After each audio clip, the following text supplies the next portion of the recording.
Good morning, students. This is the EGR 305 midterm project. My name is Anu Shetty, I'm Faizan Kaba. and we decided on doing the oscillating steam engine. Now, a little background information about the steam engine.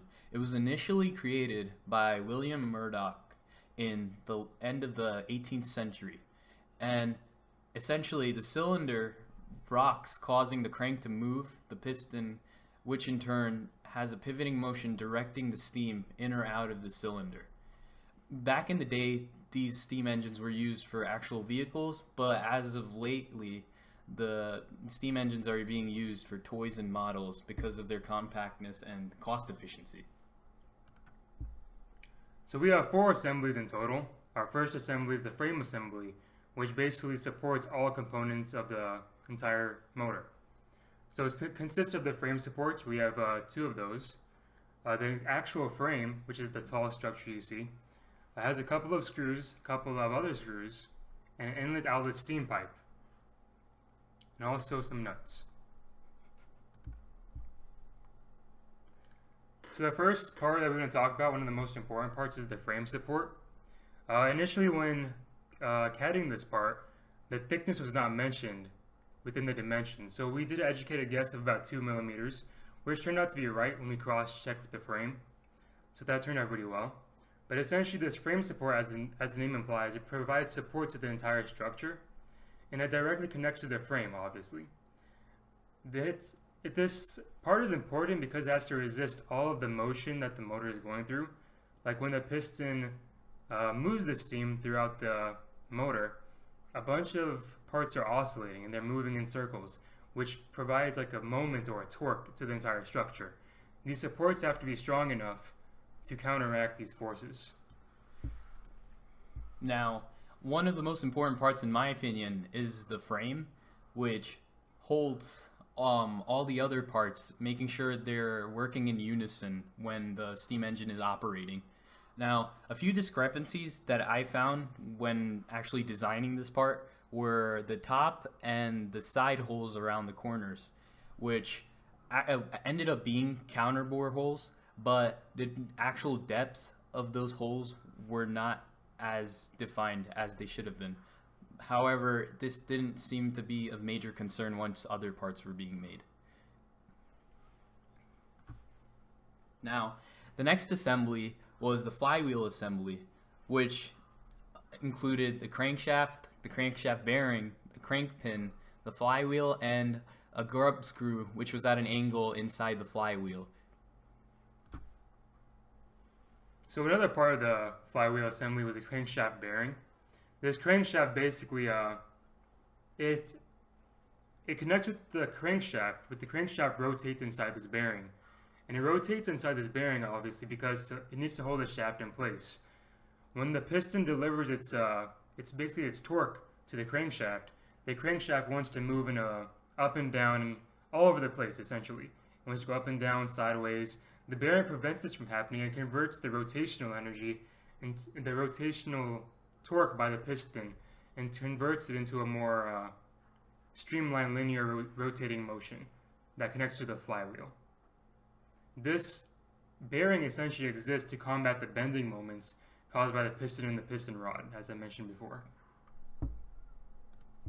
Now, following that is the flywheel, which is a rotating mechanical device that is storing the rotational energy.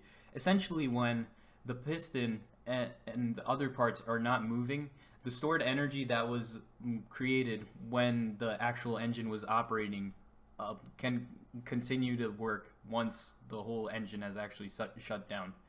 And the flywheel regulates the speed at which the intake and exhaust cycle operates. So with that being said, the smaller the flywheel, the faster the whole cycle can operate, since the radius would be smaller and the angular velocity would be at a higher rate.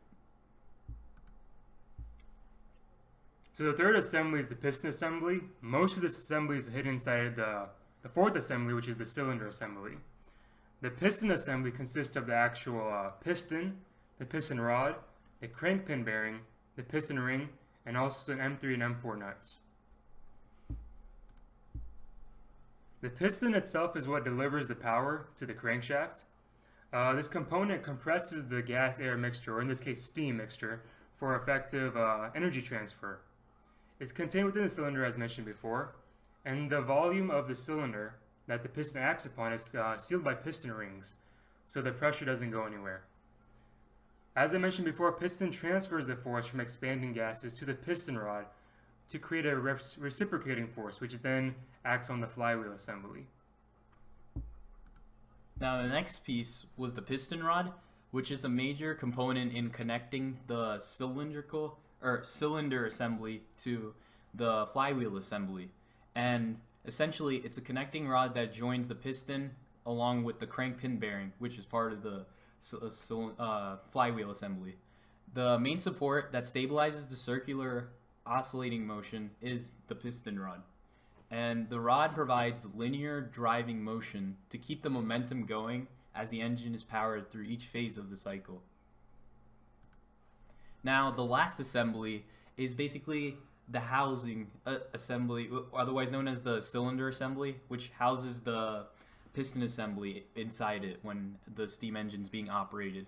This includes main components of the cylinder being the cylinder itself, the cylinder back block, the top cover, the bottom cover, the rocking shaft, which is in connection to the frame, and the nylon ring with the few cylinder head screws and nuts. Now, the cylinder is basically the house of the piston assembly throughout each cycle of the engine. Wherever the piston assembly is going in terms of the circular motion, the cylinder is always with it, protecting it as its outer shell. Angled holes are aligned with the cylinder back block, which will be presented next, to act as an inlet and outlet point for where the steam will travel through the cycle. And this in turn, at different positions, will be where the steam will be traveling out of through the inlet-outlet steam pipe. As mentioned before, this part of the cylinder back block connects to the cylinder itself. It acts as a medium between the piston and the frame. This back block is actually where the steam enters and exits the engine. So it intakes the steam from the top hole and then exhausts from the bottom hole at the same angled holes that's on the cylinder. It moves with the piston to ensure that the rotation of the piston does not strike the frame or any other corresponding parts on the frame. As I mentioned before, the steam does pass through the block and enters the piston and exhausts out through the bottom hole through the tube. A little bit of difficulty in modeling this part because of those angled holes, but we eventually figured it out. In conclusion, all sub-assemblies, all four of them in our case, interact via the frame and through connecting rods. And through this interaction, they can all work together to make this steam engine work. In summary, the piston assembly, which is housed in the cylinder assembly, moves the steam through the frame assembly, which in turn rotates the flywheel assembly. And this in turn makes the entire assembly, or the entire steam engine, work. We thank you all for listening to our presentation and appreciate any kind of feedback you may have. Thank you.